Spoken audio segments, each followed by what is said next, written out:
करते हैं। हम लोग रिएक्ट पढ़ रहे हैं जिसमें बेसिक्स कंसेप्ट्स वगैरह सिंटैक्स वगैरह हमने समझ लिए। अब हम थोड़ा सा नेक्स्ट मूव करेंगे और इसके जो बाकी फंडामेंटल्स वगैरह ना वो क्लियर करेंगे। तो जहाँ से समझ आना है आप लोगों ने बता देना है। ओके, हम आ जाते हैं। हमारा डेवलपमेंट फोल्डर कौन सा है?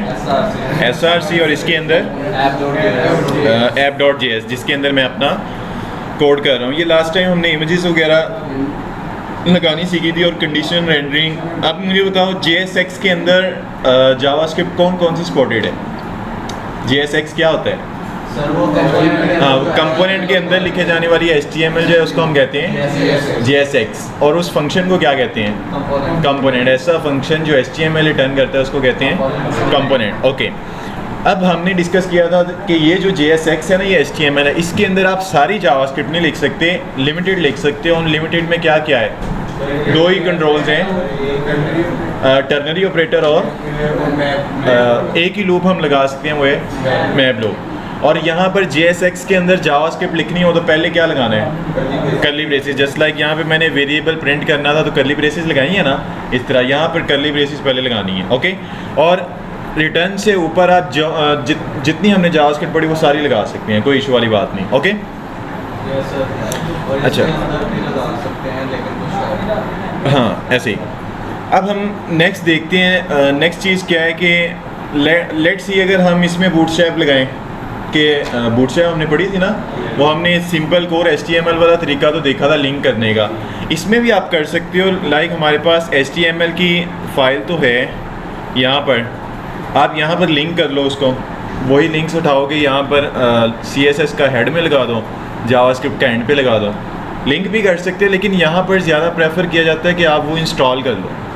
ठीक है, होता क्या है इससे फिर उस लाइब्रेरी का जो मेजर कोड है ना वो आपकी इस प्रोजेक्ट के अंदर आ जाता है। ठीक है, लिंकिंग में क्या होता है कि आपकी वेबसाइट लोड होगी ना तो पहले उस प्लेटफॉर्म के ऊपर रिक्वेस्ट जाएगी, सही है, वो आपको रिस्पॉन्स करेगा, उसकी CSS लोड होगी, देन आपको आउटपुट शो होगी। अक्सर हम जाए ना वेबसाइट्स के ऊपर, पहले हमें सारा बिखरा बिखरा नज़र आ रहा होता है, कोर HTML नज़र आ रही होती है, बाद में वो एकदम से डिज़ाइन हो जाती है। वो ऐसा क्यों होता है? क्योंकि उन्होंने थर्ड पार्टी लाइब्रेरी को यूज़ किया होता है। वो लिंकिंग में थोड़ा टाइम लगता है, फिर सही कनेक्शन बनने में। वो जितनी देर कनेक्शन नहीं बनता उतनी देर हमें कोर HTML नज़र आ रही होती है। जैसे ही वो हो जाता है तो हमें बाद में उसकी डिज़ाइन किया हुआ नज़र आने लग जाता है।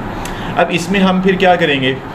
इंस्टॉल वाला तरीका यूज़ करेंगे। उसके लिए आपने क्या करना है, यहाँ पर टर्मिनल को ओपन करेंगे। अब बूटस्ट्रैप को हमने करना है ना, तो यहाँ पर क्या कमांड लिखेंगे? npm इंस्टॉल पूरा लिख लें या फिर सिर्फ आई लिख लें।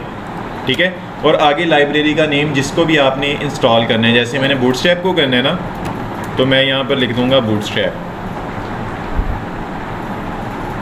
ओहो, गलत बंद हो गया। npm इंस्टॉल बूटस्ट्रैप, सही है। क्या कमांड है कोई भी लाइब्रेरी प्रोजेक्ट में इंस्टॉल करने के लिए? npm install bootstrap. ये लिख के एंटर करोगे ना तो ये भी इस प्रोजेक्ट के अंदर इंस्टॉल हो जाएगी। अब ये इंस्टॉल होके किस फोल्डर के अंदर जाएगी?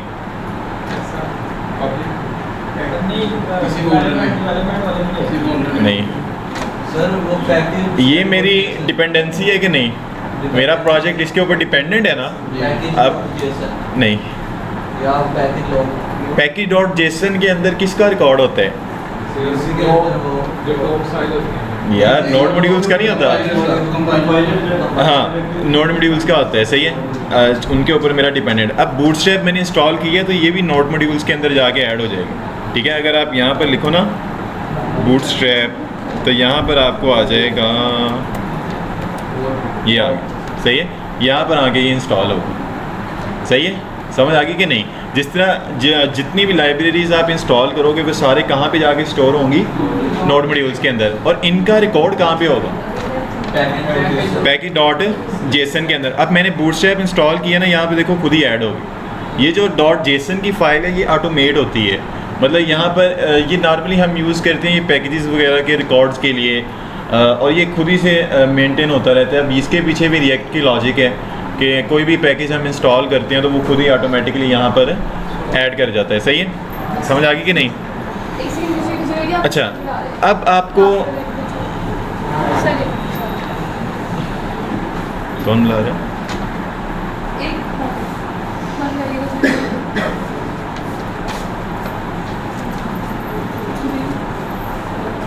लेने आए हैं कि बस सर बुला रहे हैं?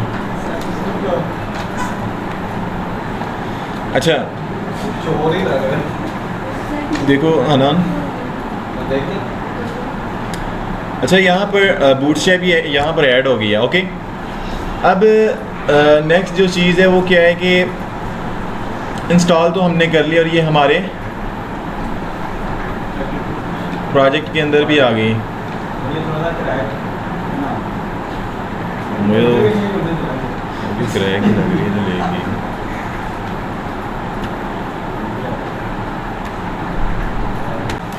बूटस्ट्रैप हमने इंस्टॉल कर ली। अच्छा, हमने इसको इंस्टॉल कर लिया है ना। अब इंस्टॉल करने का मतलब क्या है कि वो स्टोर हो जाता है आगे नोड मॉड्यूल्स के अंदर। अब हमें ना इसके बाद बूटस्ट्रैप को लिंक भी करना पड़ता है यहाँ पर, लाइक वो वाला नहीं, HTML वाला। रिएक्ट के अंदर हम लिंक करने के लिए क्या करते हैं? इंपोर्ट।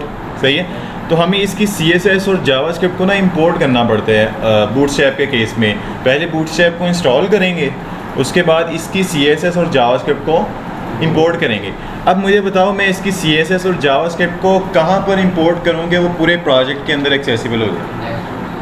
कहाँ पर?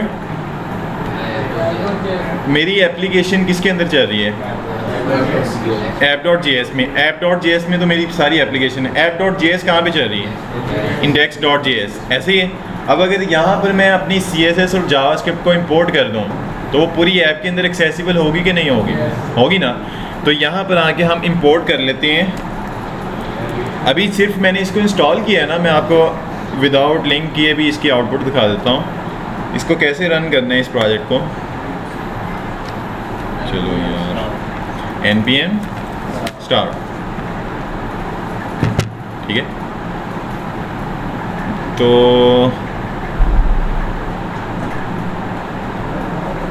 चलो यार,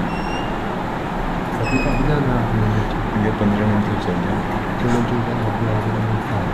ठीक, अब ये स्टार्ट हो गया। तो हम कोई कंपोनेंट देख लेते हैं जिसके अंदर बूटस्ट्रैप की कोई क्लास बताओ, याद है कोई है?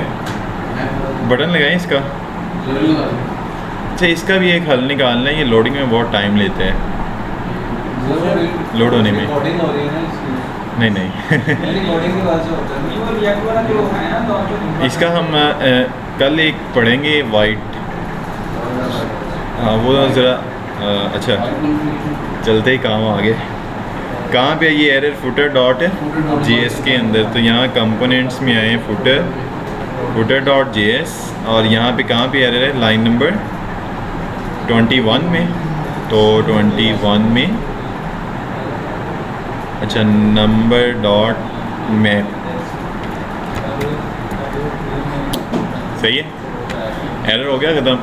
अब हम ये चीज़ देखते हैं कि बूटस्ट्रैप की कोई क्लास बताओ मुझे। बटन लगाते हैं, ये चीज़ें ख़त्म कर दूँ ना। यहाँ पर हम लगा लेते हैं बटन, उसमें कह देते हैं क्लिक में, और इस पे हम लगाते हैं बूटस्ट्रैप की क्लास btn सक्सेस। सही है।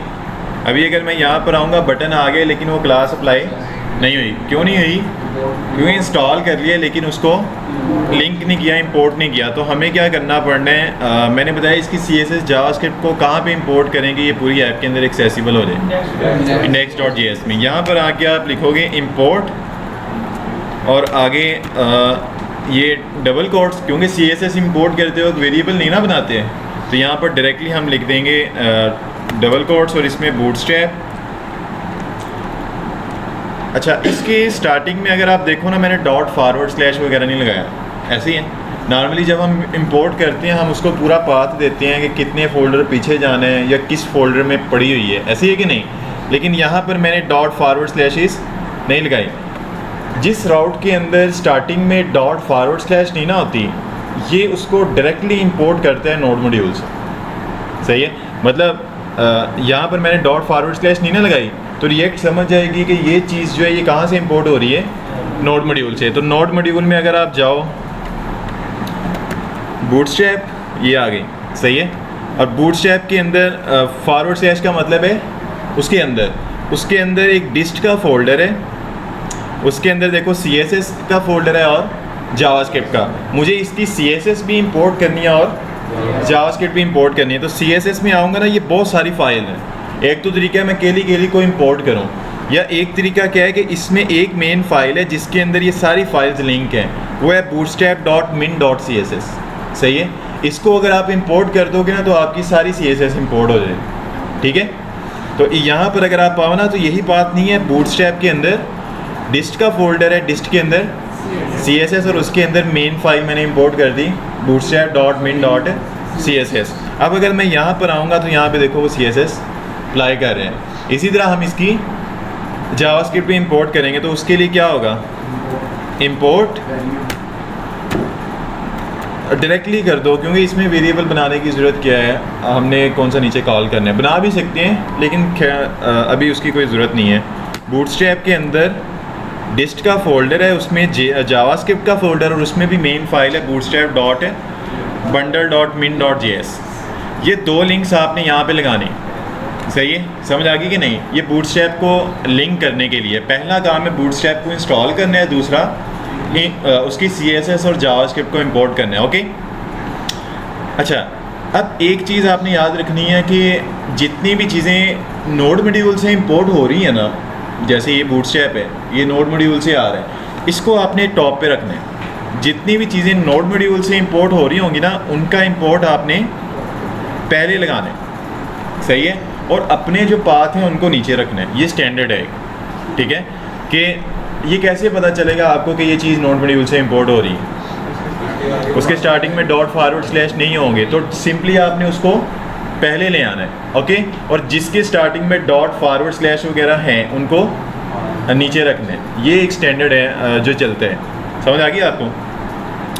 अच्छा, अब हम देखते हैं कि लाइक मैंने ये तो बना दी, बूटस्ट्रैप लिंक करना भी आ गया। अब आप इसके सारे कंपोनेंट्स वगैरह यूज़ कर सकते हो, लेकिन जस्ट लाइक हम हेडर में थे ना, तो इसका कोई उठाते हैं हेडर। यहाँ पर आओ, नेव बार, इसको ही कॉपी कर लो, ठीक है। और यहाँ पे लाके मैं एक ही टैग लगा लेता हूँ हेडर का, उसमें सारा मैंने लाके पेस्ट कर दिया, सही है। अच्छा, अब यहाँ पर एरर आ रहे हैं, कितने एरर हैं यहाँ पे काउंट आ रहा होता है, कितने एरर हैं, कितने हैं, एक ही है। अब गौर से देखो कहाँ पे एरर है, यहाँ पे HR एरर क्या है, इसको आपने सेल्फ क्लोज नहीं किया। मैंने आपको कहा था ना कि HTML के अंदर ये आपको एरर नहीं देता, आप सेल्फ क्लोज करो या ना करो, यहाँ पे एरर देता है, ठीक है। तो यहाँ पर हम जो सेल्फ क्लोजिंग टैग है उनको / से क्लोज किया करेंगे, सही है, समझ आ गई आपको। अच्छा, अब देखो एक चीज़ बस लगाई है, तो यहाँ पर मेरा सारे एरर्स ख़त्म हो गए और अब इसको मैं यूज़ कर सकता हूँ। तो यहाँ पर हम उसको कॉल करते हैं हेडर, और अब इसको इंपोर्ट भी करना पड़ेगा, इंपोर्ट है पहले से। यहाँ पे आऊँगा तो ये देखो ये हेडर आ रहा है। अब ये इस बटन के क्लिक करने पे एक्सपैंड हो रहा है, ये जावास्क्रिप्ट है। अगर मैं उसकी जावास्क्रिप्ट नहीं ना इंपोर्ट करता ये वाली, तो फिर क्या होगा, फिर इस पर मैं क्लिक करता रहूँगा, ये एक्सपैंड नहीं करेगा, ठीक है। इसको मैं इनेबल कर दूँगा, अब हो जाएगा, सही है। तो इसलिए आपने इसकी CSS और जावास्क्रिप्ट दोनों को इंपोर्ट करना, ठीक है, समझ आ गई। बाकी सारा सिनेरियो वैसे ही चलेगा, इसकी क्लासेस, इसका सब कुछ वैसे ही चलता रहेगा जैसे पहले चल रहा है, ओके। सर, इसमें जो HTML में होता था उसमें तो हम इंडेक्स को HTML में करते थे इंपोर्ट वगैरह, तो लिंक करते थे। इसमें इंडेक्स को नहीं, यहाँ पर आपने देखना है कि आपने उस चीज़ को कहाँ पर एक्सेस करना है। जैसे मैंने बूटस्ट्रैप की जो CSS है वो मुझे पूरी ऐप के अंदर चाहिए थी, ऐसे इसलिए मैंने इसको index.js पे रखा, क्योंकि मेरी सारी एप्लीकेशन index.js में चल रही। तो यहाँ पे इंपोर्ट करूँगा तो वो कहाँ एक्सेसिबल होगी, पूरी ऐप के अंदर। ये ऐप इसका चाइल्ड है ना, इसके अंदर, और इसके जो चाइल्ड हैं सबके अंदर। नहीं, ये एक मिडल मैन है, काम ये वर्चुअल डॉम वाला ही कर रही है। इसका काम होता है कि जैसे यहाँ पे देखो document dot gate element by ID लगा है ना, ये वो फाइल है जो वर्चुअल डॉम का कंपैरिजन करवाती है रियल डॉम के साथ, या कह लो कि रिएक्ट का जो कोड है ना उसको शिफ्ट करती है इंडेक्स डॉट HTML के अंदर। app.js में भी तो कर सकते हैं। app.js में कर लो, यहाँ से हटा लो, यहाँ पे ले आओ, लेकिन कहाँ पे रखेंगे? ऊपर सर्विस टॉप पे। अब भी सही, ठीक है। अब ये कहाँ कहाँ एक्सेसिबल होगी? ऐप के अंदर और इसके जो चाइल्ड्स हैं उनके अंदर। जैसे हेडर इसका चाइल्ड है ना, तो उसके अंदर। अच्छा, हेडर में देखो ना, यहाँ पे आपने साथ साथ ना कंसोल भी चेक करना है। ये कंसोल का पता है ना आपको, जहाँ पे हम जावास्क्रिप्ट के आउटपुट देख। अब ये एरर दे रहे हैं, किसका एरर दे रहे हैं? क्लास का। यहाँ पर जो क्लास थी मैंने बताया था, इसको रिप्लेस किया गया है क्लास नेम से। तो हम क्या करेंगे फिर? एंड में जाके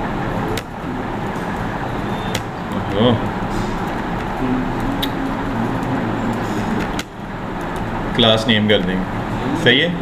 अब अगर मैं आऊँगा रिफ़्रेश करूँगा तो अब देखो फ्रेश है काम, सही है। समझ आ गई? तो ये छोटी छोटी चीज़ें आपने ध्यान रखनी है जब इस तरह कॉपी पेस्ट कर रहे हैं कि ये गलतियाँ नहीं होनी चाहिए। अच्छा, अब नेक्स्ट चीज़ क्या है कि लेट्स सपोज हम क्या करते हैं, यहाँ पर एक कंपोनेंट बना लेते हैं। बूटस्ट्रैप कैसे लिंक करनी है ये तो समझ आ गई ना आपको? ओके, बाकी इसके जितने भी CSS हमने पढ़ी थी वो वैसे ही चलती रहेंगी जिस तरह हम पहले यूज़ करते आए हैं। अब हम नेक्स्ट क्या देखते हैं, ये बटन का एक कंपोनेंट बनाया हुआ है ना, इसको अगर मैंने यहाँ पे यूज़ करना है तो कैसे करेंगे? जस्ट उसको यहाँ पे कॉल कर देंगे तो यहाँ पे वो बटन आ जाएगा, ठीक है। और बटन पे जाके कोई ना कोई क्लास लगा देते हैं, BTN सक्सेस, सही है। समझ आ गई? ये इस तरह का आ रहा है। अब एक प्रॉब्लम है यहाँ पे, हमने कंपोनेंट्स बनाना तो सीख लिए। अब मैंने आपसे कहा था कंपोनेंट, क्या क्या चीज़ कंपोनेंट बनेगी, इसका डिसीजन कहाँ से लेना है? डिज़ाइन से। जिस चीज़ का डिज़ाइन सेम होगा ना, जिन दो चीज़ों का, उसको आपने कंपोनेंट बना दें, ठीक है। अब वो तो हमने तय कर लिया कि डिज़ाइन की बेस पे। अब हमने देखना है कि इनके दरमियान जो कंटेंट आ रहा है उसको कैसे मैनेज करें। जैसे अगर हम उस वेबसाइट पे जाए ना, यहाँ पे ये कार्ड्स हैं, डिज़ाइन सेम है, कंपोनेंट बनना है पक्का है, ऐसे ही है।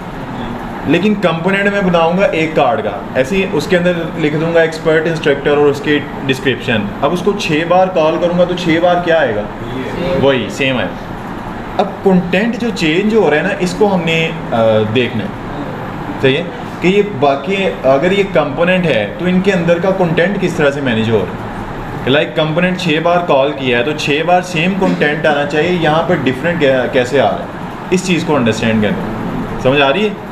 अभी यहाँ पर हम बटन को लेके चलते हैं, छोटे से कम्प्लेक्स की तरफ चलते हैं। अभी बटन को ही ले लो, इस बटन को मैं जितनी बार कॉल करूँगा ना, लाइक मैंने यहाँ पे किया है, मैं इसको हेडर के अंदर जाके भी कॉल कर देता हूँ। वैसे हेडर के अंदर कोई ख़ास ज़रूरत नहीं है, या इसको आप, और हमने कौन सा कंपोनेंट बनाया, फुटर को भी कॉल कर लेते हैं। ये आ रहा है फुटर के अंदर भी, देखो मैंने बटन का कंपोनेंट कॉल किया था ना, तो यहाँ पर भी क्या आ रहा है,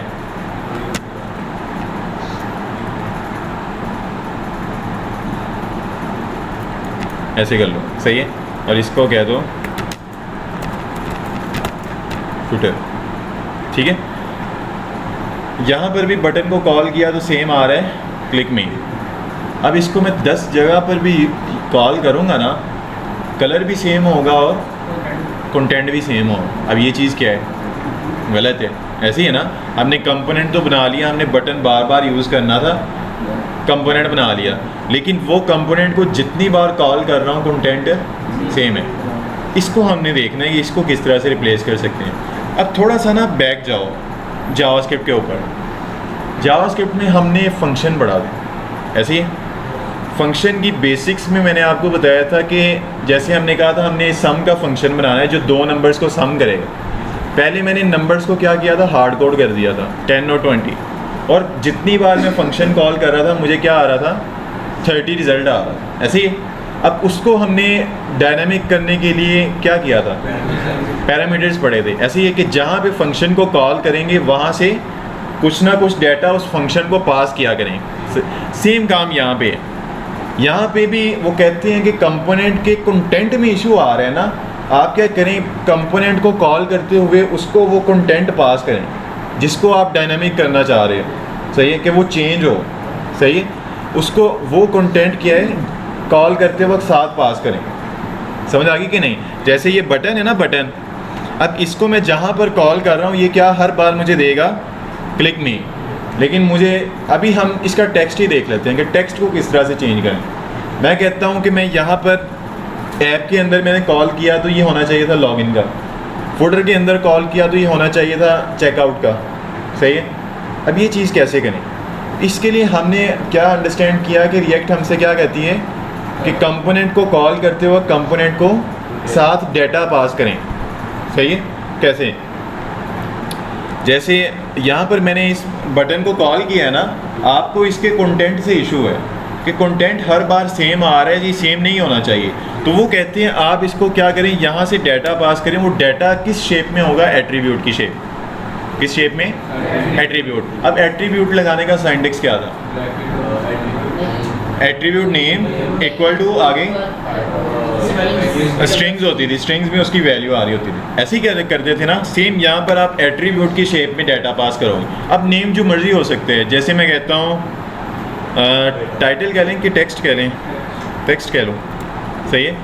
टेक्स्ट इक्वल टू ये, इसी तरह से हम एट्रीब्यूट लगाते हैं ना। अब एट्रीब्यूट का नेम है, HTML में हमें बिल्ट इन मिलता था, यहाँ पर मैंने डाटा पास करना है तो मैं जिस मर्जी नेम से पास कर सकता, सही है। जैसे मैंने इसको कहा है टेक्स्ट, अब यहाँ पर डबल कोट्स के अंदर मैं इसका क्या दूंगा, वैल्यू, जैसे मैं इसको कहता हूँ लॉगिन, ओके। अब यहाँ से मैंने डाटा पास कर दिया, लेकिन क्या आगे रिसीव किया, नहीं किया। हम फंक्शन को पैरामीटर्स पास करते थे, उसको रिसीव करने के लिए फंक्शन की पैरेंथेसिस में, डिक्लेरेशन की पैरेंथेसिस में हम पैरामीटर्स डिफाइन करते थे। ऐसे ही सेम काम आप यहाँ पर क्या करोगे, इस कंपोनेंट के अंदर जाके ये जो पैरेंथेसिस आ रही है ना, इसके अंदर वो सारा डाटा आपको मिलेगा जो आप पास कर रहे हो, सही है। इसका एक बिल्ट इन पैरामीटर होता है, उसको हम कहते हैं प्रॉप। क्या कहते हैं, प्रॉप्स, सही है। अभी के लिए मैं क्या करता हूँ, इस प्रॉप्स को कंसोल करवा लेता हूँ, ठीक है। अब आप यहाँ पर आओ, राइट क्लिक करके इंस्पेक्ट में, और यहाँ से चले जाओ कंसोल में। यहाँ पे देखो एक ये प्रॉप्स के अंदर मुझे क्या आ रहा है, अच्छा ये 4 बार क्यों आ रहे हैं, यहाँ पर एक बार कंसोल करना तो ये 2 बार प्रिंट करते हो, ठीक है। उसकी रीज़न क्या है, क्योंकि रिएक्ट यहाँ पर ना हम स्ट्रिक्ट मोड में यूज़ कर रहे हैं। यहाँ देखो स्ट्रिक्ट मोड में यूज़ कर रहे हैं, ये अगर आप हटा दोगे ना तो अब ये एक बार ही प्रिंट किया करेगा। क्या कह रहा है, expected a string for a built in or a class function, किस पूरे को हटा दो।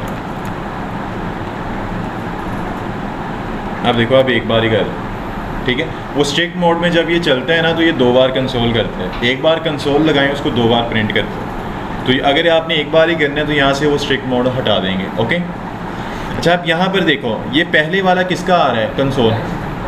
ये मैंने 2 बार बटन का फंक्शन कॉल किया है ना, एक app.js में, एक फुटर के अंदर। अब app.js में मैंने कॉल किया तो इसको मैंने साथ डाटा पास किया, वो डाटा मुझे कहाँ पे जाके रिसीव हुआ, बटन के पैरामीटर प्रॉप्स के अंदर। उसको मैंने कंसोल करवाया तो क्या आ रहा है, एक ऑब्जेक्ट आ रहा है जिसकी की का नेम क्या है, जो मैंने वहाँ से एट्रीब्यूट का नेम रखा था।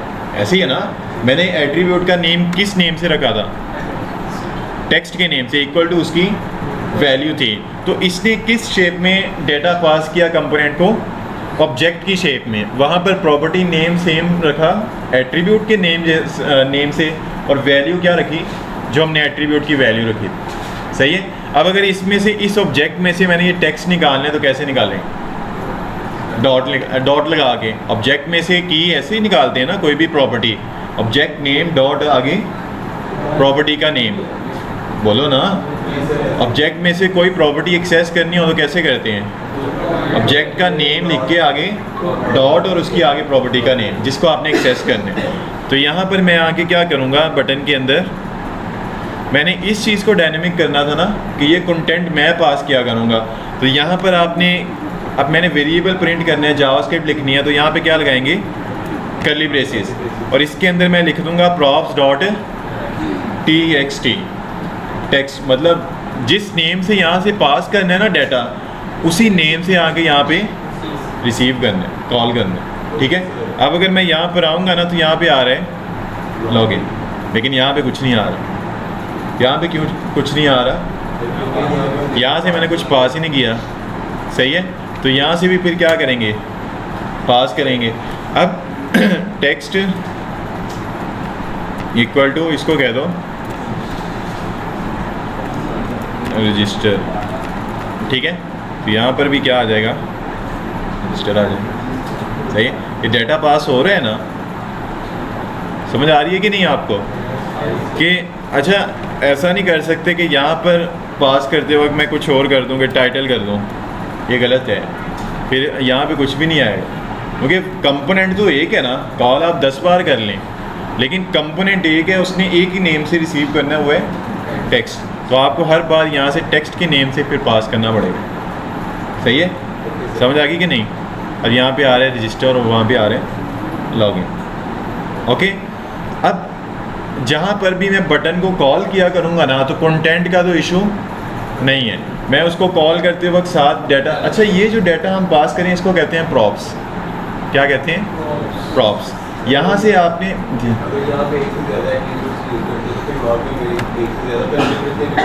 हाँ, जैसे अगर हम इसका कलर भी डायनेमिक करें, लाइक मैं कहता हूँ कि जो कलर है ना इसका, वो भी मैं जब कॉल करूँगा ना वहाँ से पास करूँगा साथ। तो फिर मैं क्या करूँगा, यहाँ पे एक और लगा लेंगे, कलर इक्वल टू वैल्यू। जैसे इसको मैं कहता हूँ BTN प्राइमरी, बूटस्ट्रैप का लगा रहे हैं ना।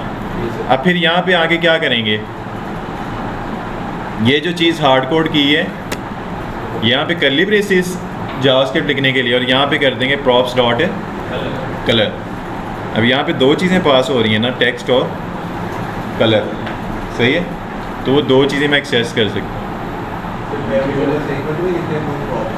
हाँ, प्रॉप्स एक ऑब्जेक्ट है, ठीक है। अब ऑब्जेक्ट के अंदर तो 100 प्रॉपर्टीज़ भी लिख सकते हैं। आप जितना डाटा वहाँ से पास करते जाओगे ना, वो उस ऑब्जेक्ट की प्रॉपर्टीज़ बनता जाएगा, सही है। जैसे मैंने, आप रिफ़्रेश करो, इसको कॉल करते वक्त दो चीज़ें पास की, टेक्स्ट और कलर।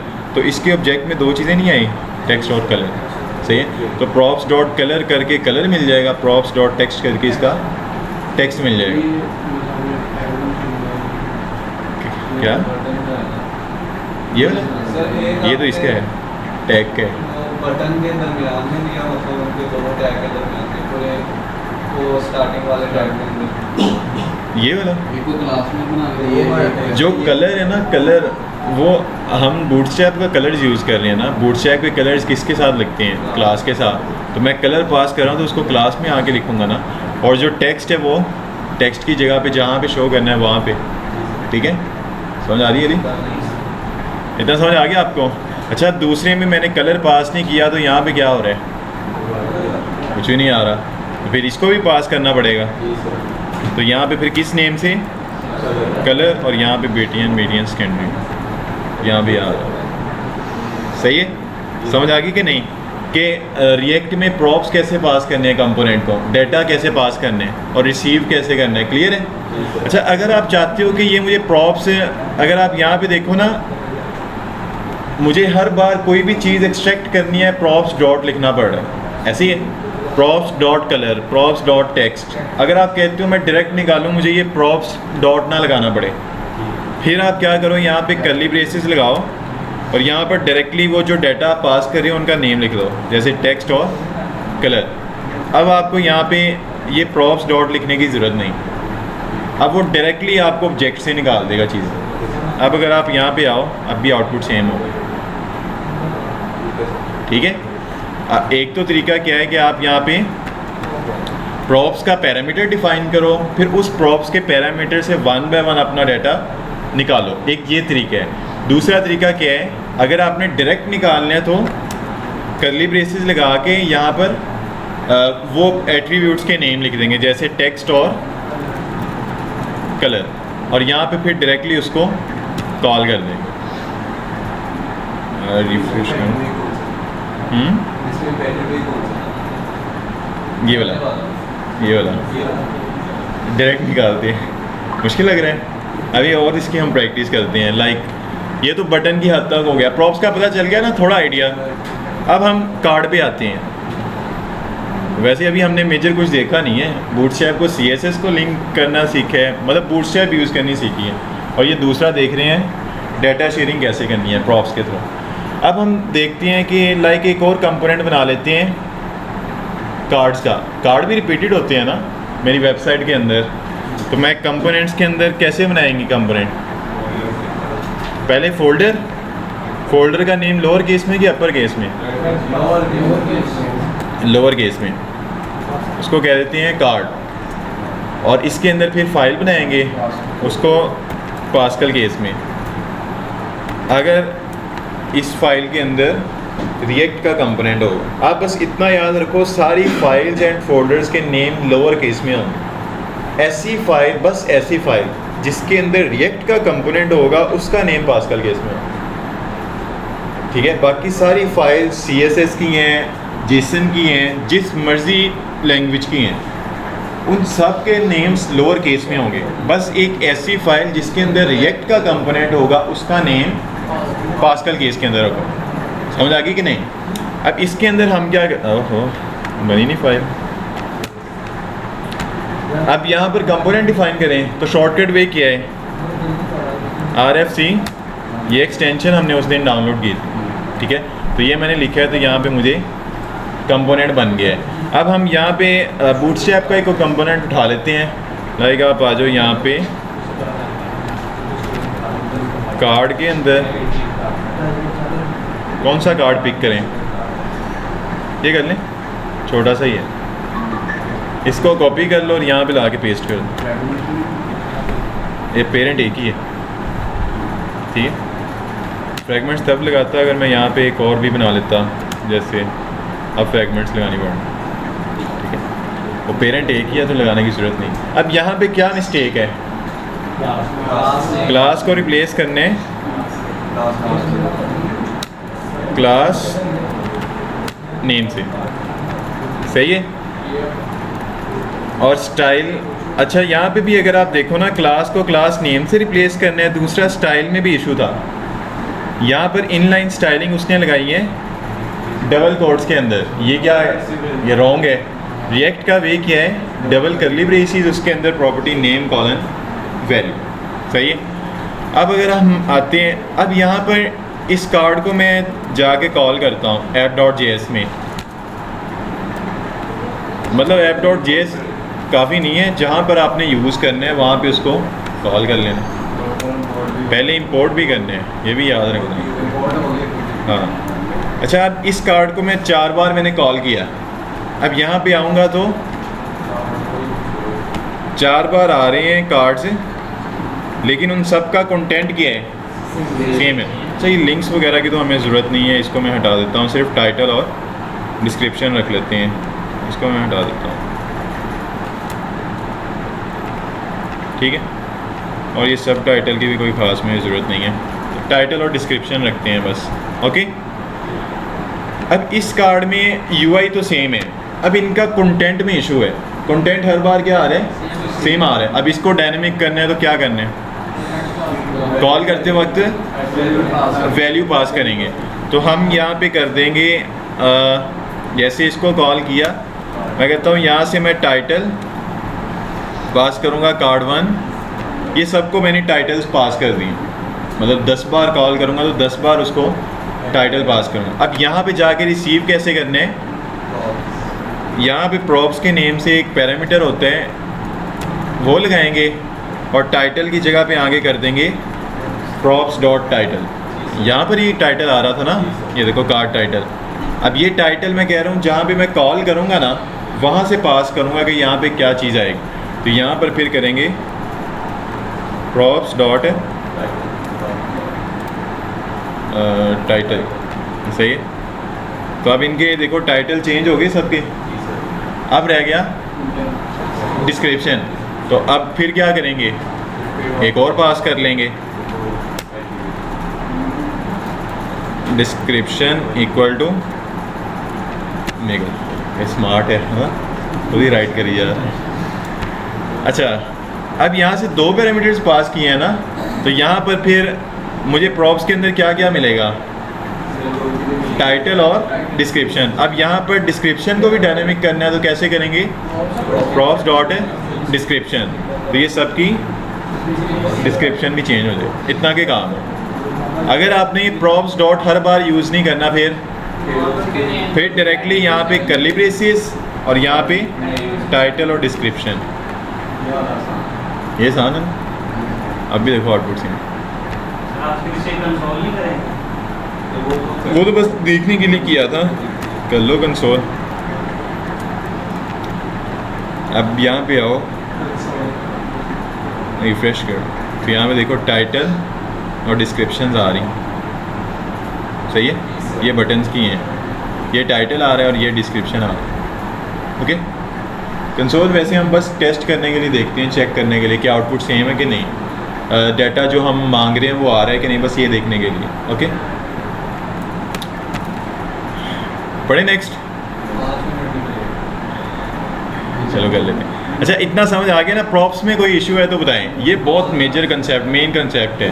देखो हमने इतना तो डिसाइड कर लिया था कि हमारी वेब के अंदर जो चीज़ें रिपीटेड होंगी उनका कंपोनेंट बनाना है, सही है। अब वो कंपोनेंट को 10 बार कॉल करूँ, 10 बार कंटेंट सेम हो, तो ये क्या है, गलत है। अब इसका सोल्यूशन मैंने आपको बता दिया कि प्रॉप्स यूज़ करें, ठीक है। ओके।